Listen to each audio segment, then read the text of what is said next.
Hi there, and thank you for choosing to watch another daily vlog from me here at my YouTube channel Benidorm and beyond.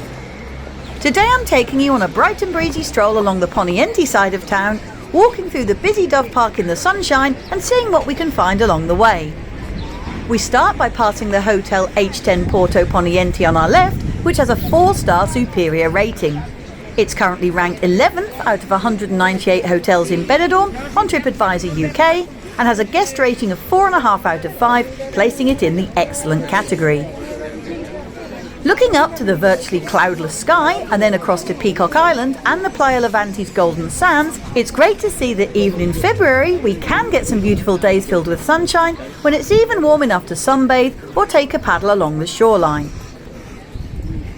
We then pass the statue of the patron saint of Benidorm, La Virgen del Sufragio, or the Virgin of Suffrage, and as many of you know, each November sees a 5-day fiesta dedicated to her, which the Spanish and British celebrate alike, with parades, fireworks and lots of partying. The fiesta always starts on the second Saturday of the month and officially ends on the following Wednesday, with the unofficial British Fancy Dress Day then taking part on the Thursday, when literally thousands and thousands of revellers dress up in the most outlandish costumes they can find and whoop it up all day and night long. The park was bustling with walkers chatting away, and the good weather even brought out some hardy Jehovah's Witnesses with a stand offering free Bible classes. And although it's each to their own, I decided to give that one a miss.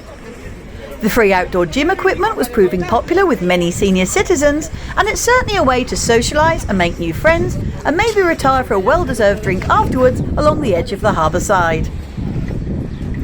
There is a public toilet block in the park, should you wish to spend some time there and need to use the facilities, and dog walkers find this a perfect spot to meander through, along with young groups and families who can let their children loose on the many kiddies play areas available, which include swings, nets and climbing frames, as well as a giant Benidorm boat to run in and out of. There are many hotels and holiday apartments that overlook the park, situated on the adjacent higher-up street of Calle San Pedro, and these include the Montemar, the Mar Blau and the recently opened casual pop-art hotel. You can also find some great bars and restaurants on this road, including the popular Refuel Bar and the equally renowned Gusto Bar and Bistro, so why not give this lovely area a try next time you're here, if you haven't already. So, whilst you're enjoying the views, let me tell you about a funny story that's come out from Spain this week, which you may or may not have seen yourselves in the press, although to be honest, you really shouldn't laugh. It's come to light recently that Spain has splashed out an eye-watering €258 million on brand new trains that, wait for it, are too big to fit its existing tunnels. The 31 commuter trains were ordered back in 2020 and were set to replace an ageing fleet in the poorly connected regions of Asturias and Cantabria in the north of Spain.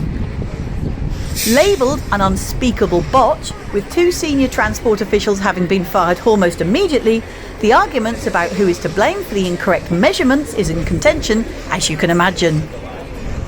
Luckily, the trains were still in the design phase and as not yet manufactured, but huge amounts of money have already been wasted, and now the project has to go back to the drawing board, quite literally, causing extra expense and delays. So next time you think, good grief, this could only happen in Britain, or wherever your home country may be, just remember that it happens here in Spain too, and much to the government's complete and utter embarrassment.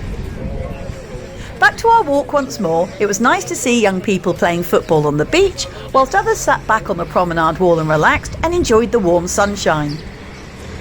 These gardens are often used for pop-up markets and craft fairs during fiesta times, with the Mediterranean Sea making a beautiful backdrop for the events.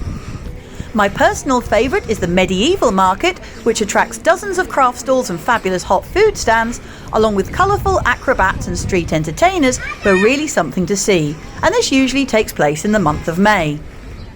As we near the end of the park, on our left-hand side we can just see the yellow submarine bar, where you can enjoy a drink on their colourful terrace by day, or maybe go in to enjoy a spot of karaoke by night. The flower beds and walls surrounding the dozens of towering palm trees were getting a fresh touch-up of white paint by local council gardeners. And did you know that this whole stretch of walkway was completely repaved only a few years ago to make it match the vivid tiling that already lines the whole of the Poniente Beach Promenade or the Paseo de Poniente? The upgrade cost €700,000 and the work was completed at the very end of 2019. At the very finish of the walk, we of course see the doves themselves bathing and playing under the cool of the trees, and also being fed by kind passers-by who often take the opportunity to buy seeds from the stand just by the fountains and give the birds a treat. I hope that you've enjoyed this little sunny February amble with me, and if you have, please join me again on some of my other detailed beachfront and street walks, discovering things as we go with lots of information provided. I'll see you out and about next time, and thanks so much for watching as always.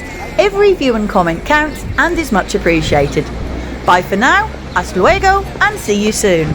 Cheers!